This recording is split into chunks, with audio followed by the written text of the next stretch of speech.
Why are we called Negroes? Why are we deaf, dumb, and blind?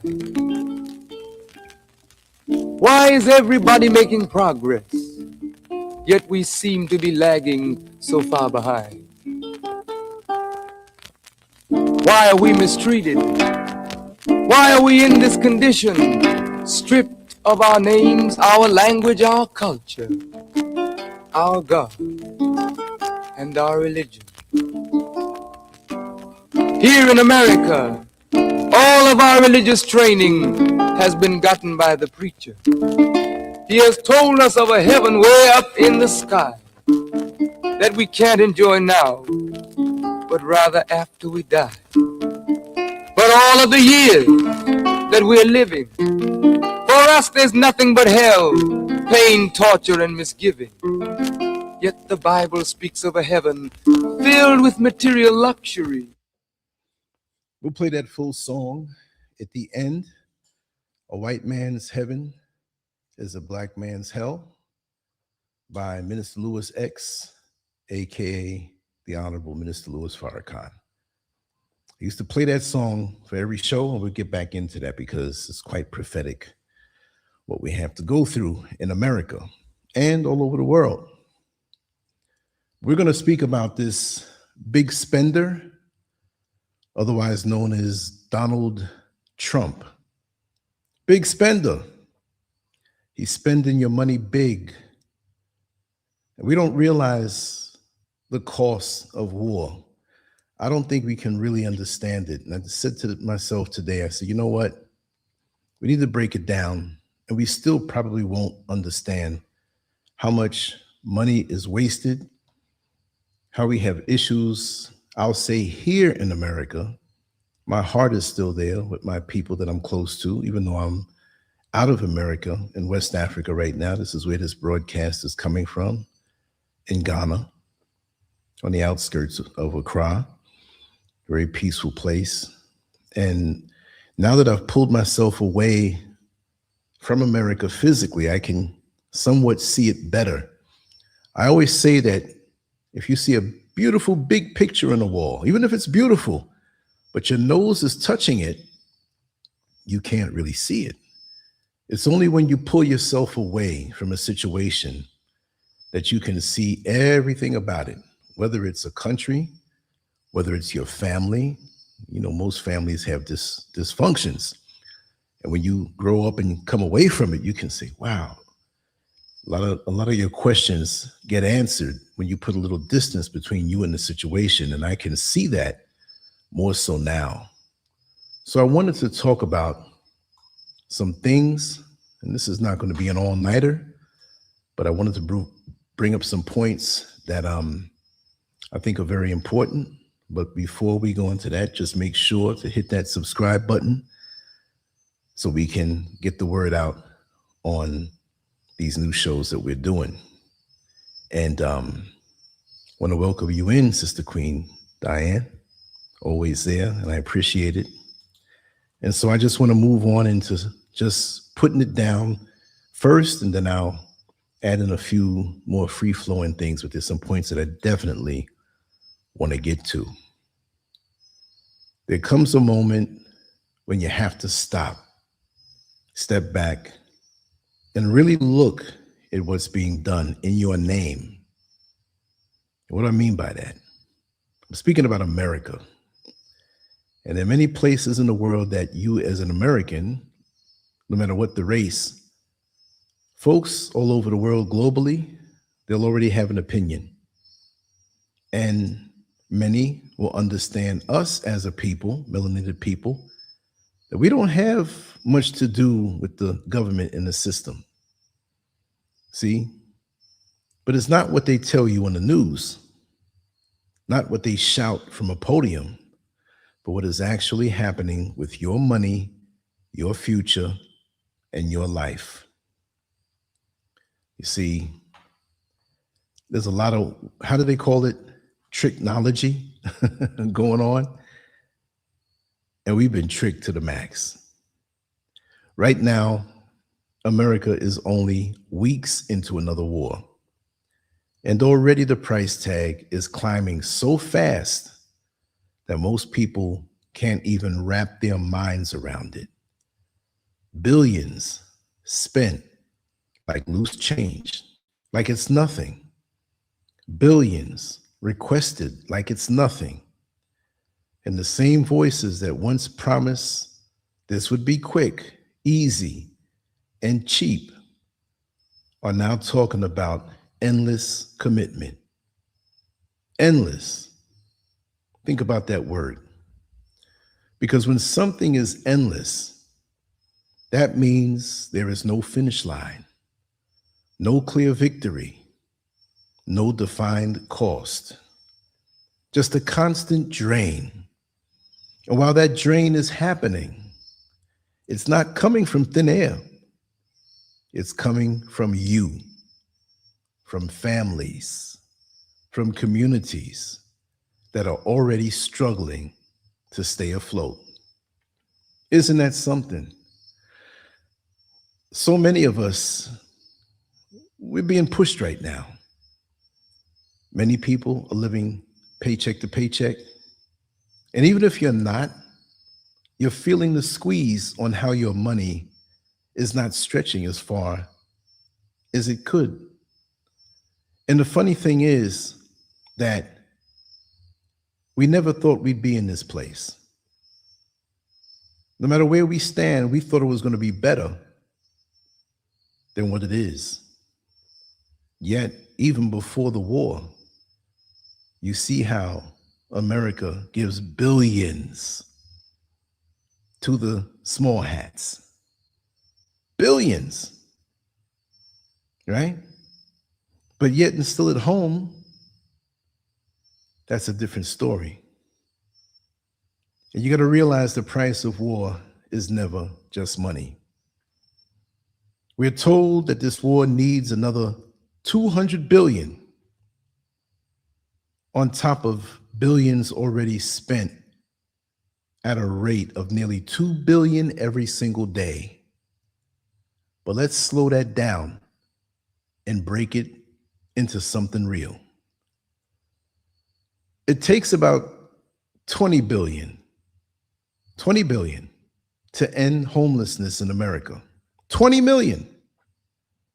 That means in just 10 days of war spending, homelessness could be wiped out completely, not reduced, not managed, but ended.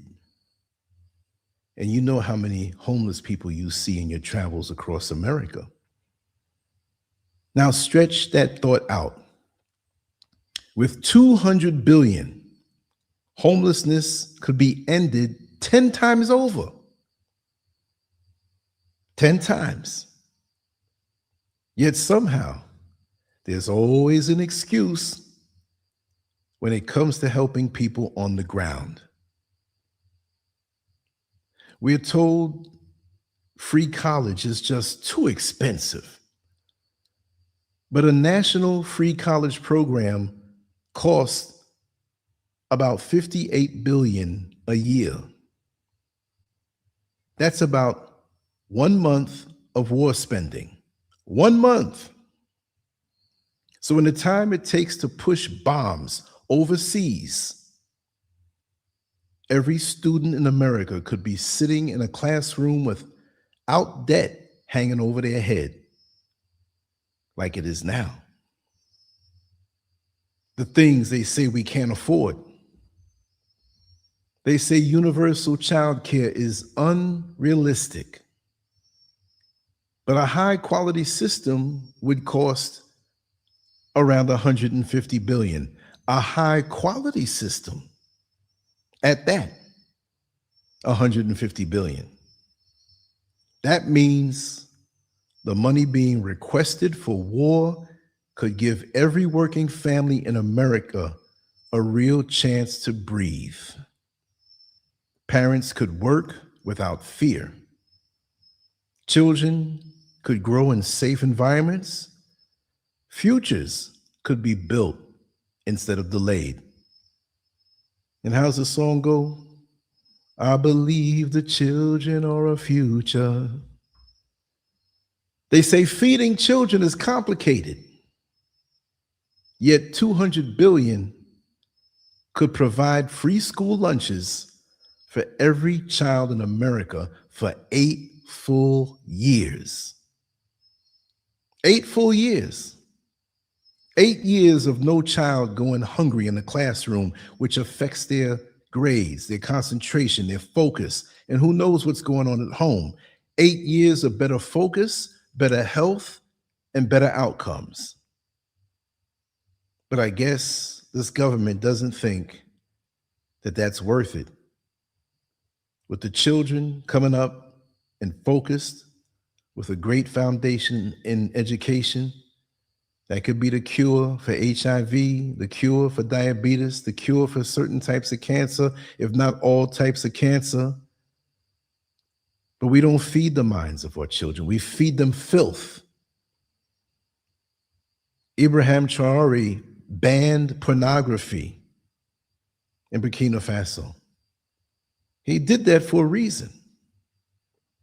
And if they had other things going over the airwaves and over the internet there that were just too advanced for our youth and our people to distract them, he'd ban that too, and I could see why.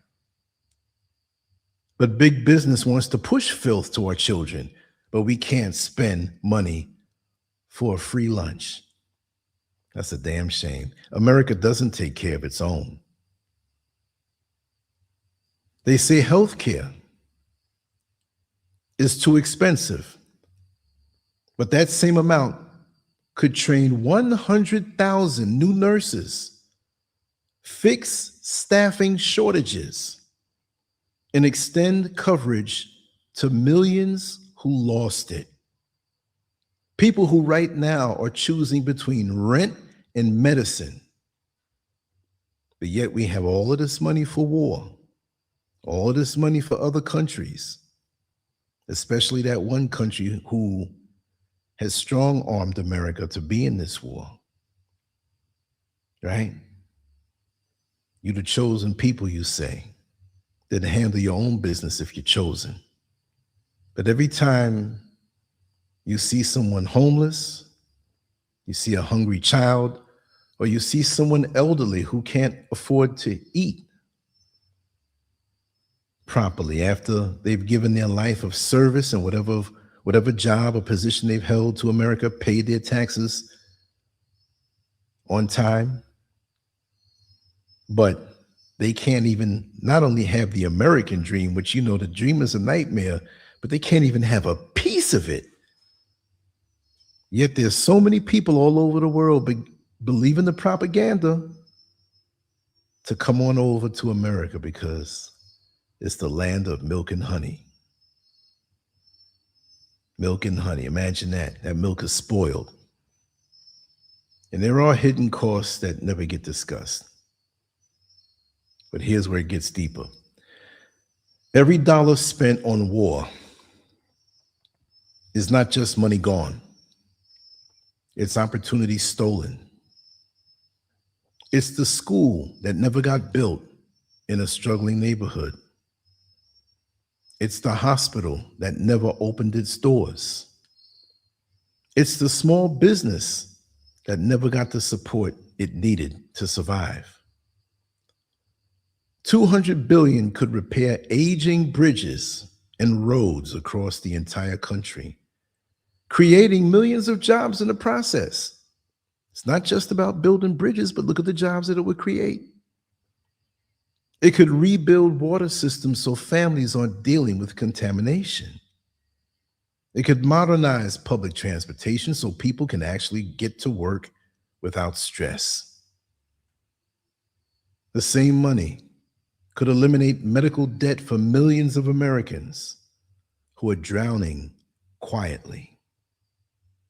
It could fund mental health services nationwide so people aren't left to suffer in silence. It could support veterans who come back from war only to be forgotten.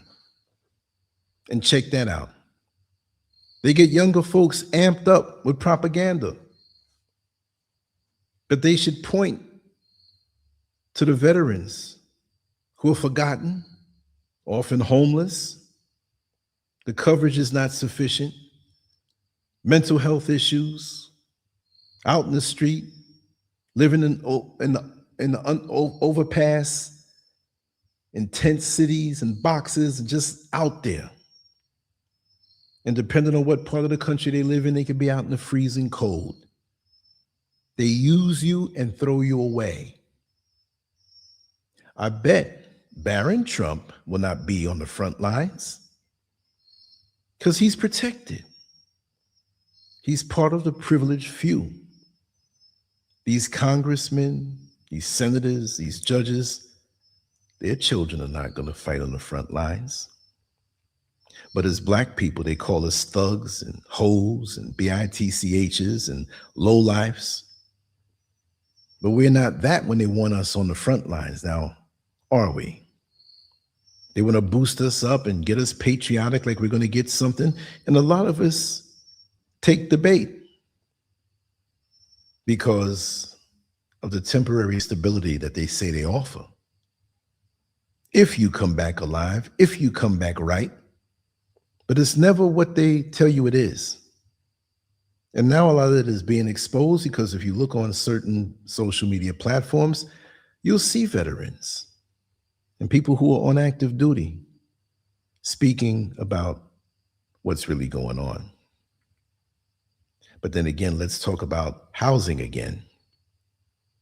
Not just ending homelessness, but building affordable housing across every major city, stabilizing rent, giving people dignity, giving families a foundation. We're told there's no money for the sick, no money for the poor, no money for education, no money for food assistance. But somehow, when it's time for war, the money appears instantly. No debate, no hesitation, no shortage. That should tell you everything. Because this is not about what a country can afford. It's about what a country chooses to prioritize. And across the board, every race, every American, now the covers are being pulled off and you see it for what it is. So those of you who felt patriotic and maybe had a bit more status than someone else who might be darker, this system don't give a damn about none of y'all. None of y'all. And you see it. And when you look at those priorities clearly, without the noise, without the distraction, it paints a picture that is hard to ignore. But you never thought you'd be here. You'd never thought you'd end up in this place. You know, a record number of Americans, and we're talking white Americans. These are statistics. They're leaving America to move elsewhere. Yeah. And they'll tell you the crime, the wages, the opportunities, the cost of living is just too much. And the quality of life. Promises were made that this war would be fast, that it would be decisive, that it would be cheap. But now there's no timeline, no clear end, just an open checkbook and a message that the will to continue is endless. Endless. What are you really fighting for? And that brings the real question. What exactly is being fought for? Think about that. Because while bombs are being dropped overseas, there are families right here who can't afford groceries. You see that? There are students drowning in debt. There are communities falling apart from neglect. There are people working full-time jobs and still barely surviving. If you don't know someone like this, it might be you. I mean, I'm not trying to check another man's or woman's pockets, but the squeeze is on. America is the richest nation on earth. It still is, even though it's falling apart. And there's no excuse for this level of struggle. None. Nada. So when you hear about another 200 billion being requested, don't just hear the number. See what it represents. See the homes not built, the lives not improved, the futures delayed. Because the real cost of war is not just measured in dollars. It's measured in what could have been. At some point, people have to stop accepting the narrative and start asking real questions. Not emotional questions, but logical ones. Not distracted ones, but focused ones. Because the truth is sitting right there in plain sight. And if you can't see it, you're delusional. And if you can't see it, you will, because you will feel it soon, if you're not feeling it already. When leadership says there's no money for the people, but billions are approved overnight for war, that is not a financial issue. That's a priority issue. And priorities reveal character. The average person is not asking for luxury. They're asking for stability, for fairness, for the chance to live without constant pressure. And yet, those basic needs are treated like burdens, while war is treated like necessity. That imbalance should disturb you. Because if a nation can fund destruction without limits, but cannot fund its own people with the same urgency, then something is definitely broken. The question is no longer whether the money exists. The question is why it is not being used to build instead of destroy. And I think that you, unfortunately, already know the answer to that question. You know, when you see a light bulb on its way out before it goes dead, it gets really bright. And I'm not saying America is bright in a good way, but it's supernovaing out. I heard when a person possibly may be on their deathbed and may be sick for a while and on their way out, right before they truly pass, they might seem revived and energetic. And some people say, oh man, they're getting well, but they're on their way out. I have a friend of mine that I knew from the bus route when I used to drive the public bus in Orlando. And his mother was up there in age. I think she was in her 90s. But when she was in her 80s, I remember her walking, going to the store, a little slower, but she was up and around and strong. Then she got into her 90s, and I don't know what it was, but it was where she was gradually bedridden. And she was bedridden for about a year. It's not like she couldn't really walk, but in a way, her legs were so weak, she was weak. She really couldn't walk.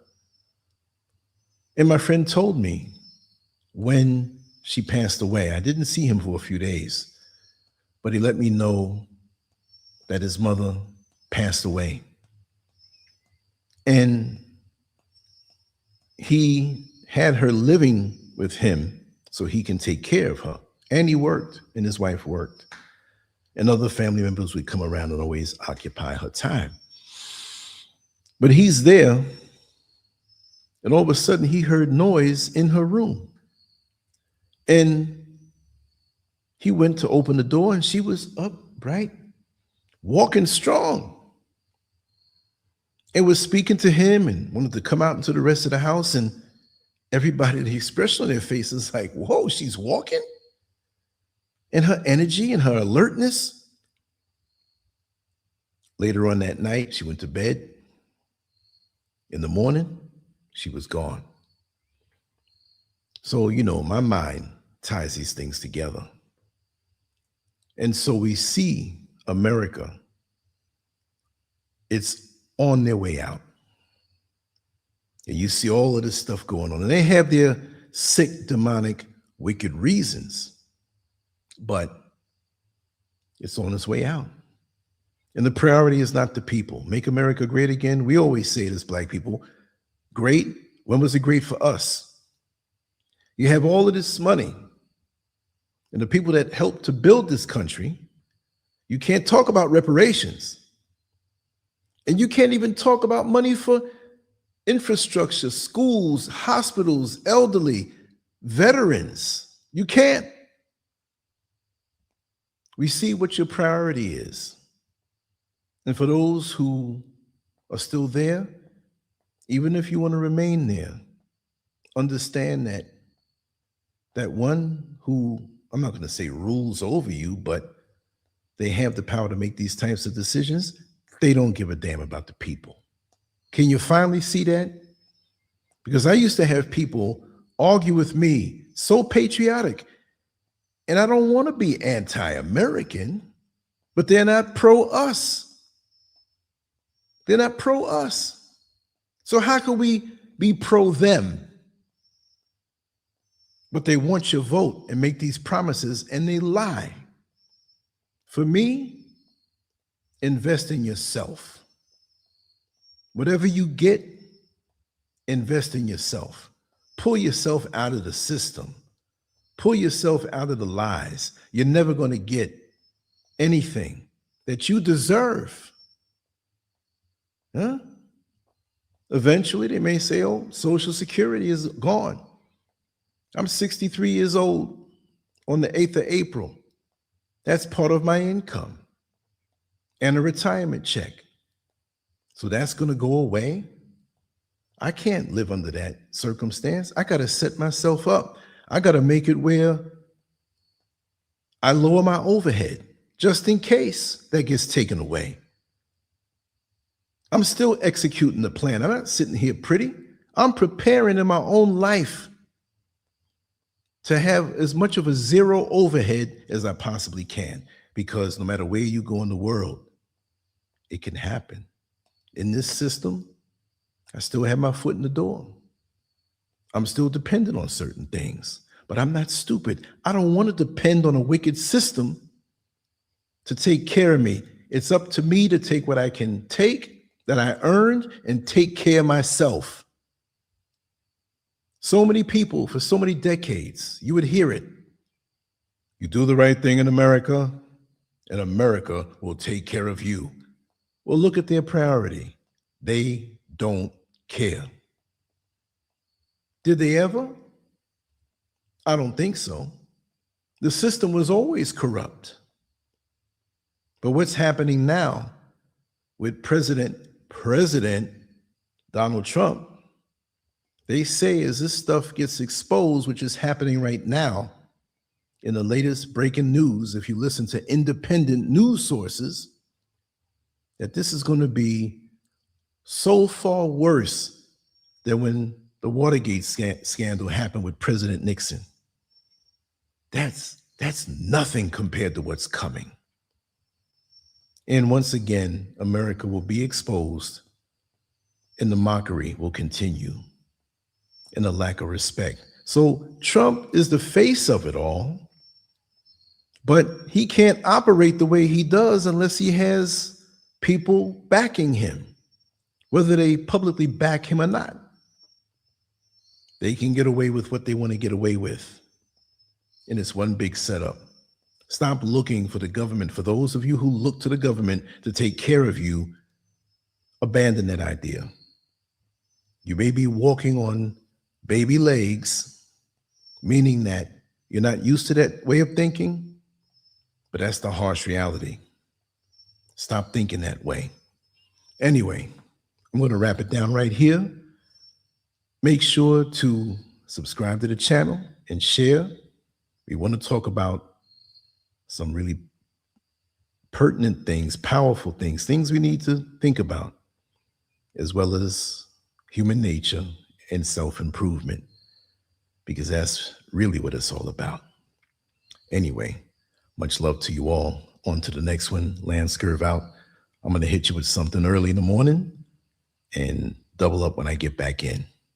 But it's always a pleasure and it's always an honor. Thank you so much for you just being here. Peace.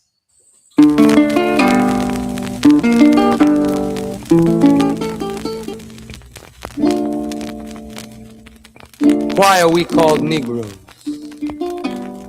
Why are we deaf, dumb, and blind?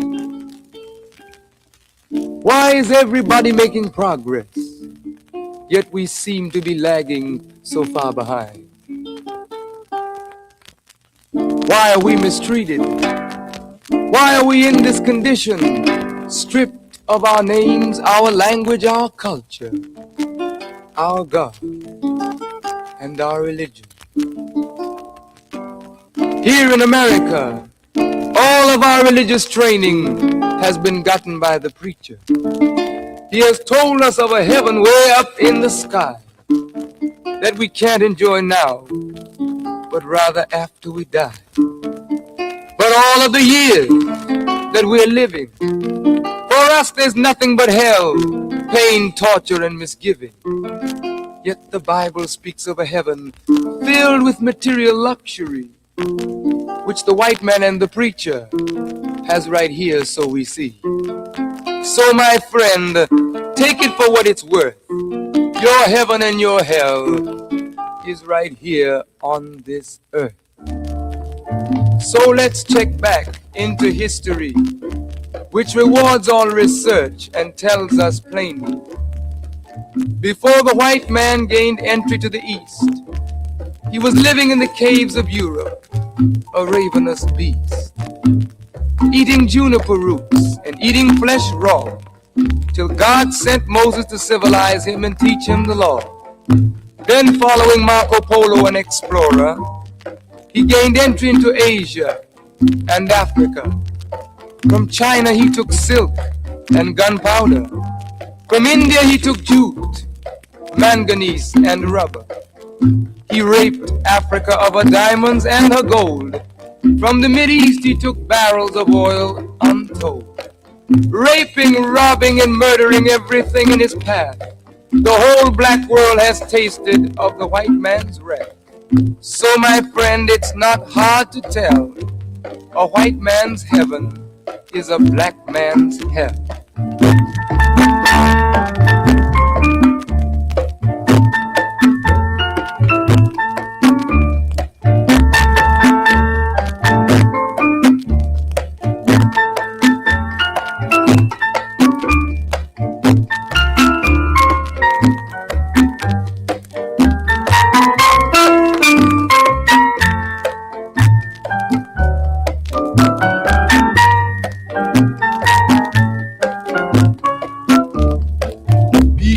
Came to America, we were living in the East.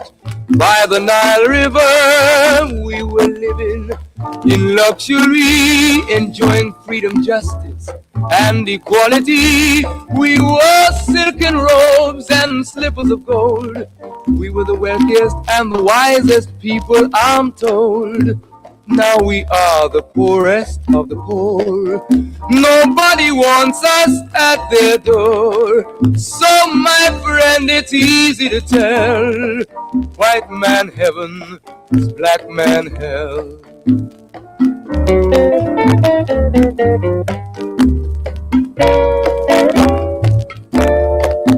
When the white man came to America, he told the Indian, I am your white brother. He said, red man, I'll treat you the best.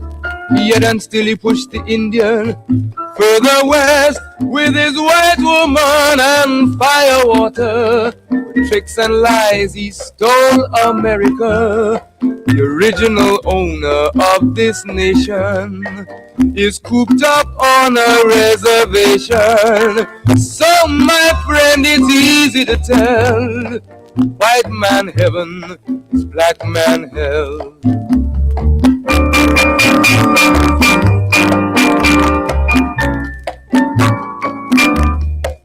He needed someone to work the land. His back was too weak. He needed you, black man, so he commissioned Sir John Hawkins to commit the world's most grievous sin, to take a man who's born to be free and bring him down to slavery, to sell a man as merchandise. On his body put a price. Oh, my friend, it's easy to tell, white man heaven is black man hell.